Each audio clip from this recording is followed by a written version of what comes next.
So my last question for you, John, is so in February, the Georgia Department of Corrections signed paperworks and policies that renewed the 287G program, a program that was enacted by Congress in 1996 that allowed the state law enforcement to enforce the federal immigration law. What is your stance on this policy and its effects in some Georgia counties? And would you do anything to change or reform this policy? Yeah, I don't think it's the role of local law enforcement to enforce federal immigration law. And here's why. It is important that there be bonds of trust between local law enforcement and local communities. If, let's say, we have an incident of domestic violence and there are folks who lack proper documentation in the household, we can't live in a society where people are afraid to call the police while someone's being assaulted in their home because everyone's going to get their papers checked when the local PD arrives. It's not the role of local law enforcement. I think that the 287G program is misguided. I would note that I think Gwinnett County has, if not possibly the highest rate of 287G related stops in the country, and that's damaging the relationship between the community and law enforcement. More broadly on immigration policy,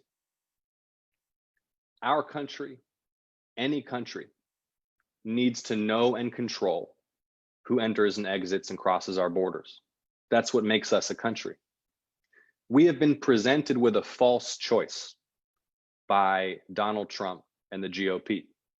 We have been presented with the argument that we can only have strong borders if we sacrifice our fundamental commitments to human rights and if we sacrifice our understanding of America as a place that welcomes those fleeing persecution and war, and as a place that welcomes people striving for economic opportunity.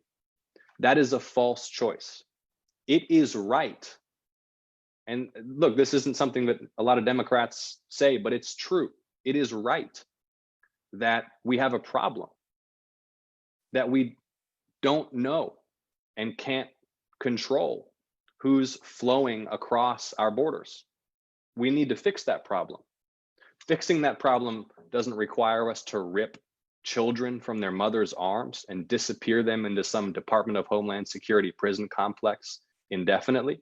Solving that problem doesn't require us to deputize local law enforcement or send in ICE agents to make life a living hell for poor migrants. Enforcement, in my view, should be focused on employers, like the Trump Organization. That's one of the greatest ironies of this whole debate, I think, is that Donald Trump himself has been, for decades, a major employer of undocumented immigrants. So that's my view more broadly on immigration. 287G, not for it.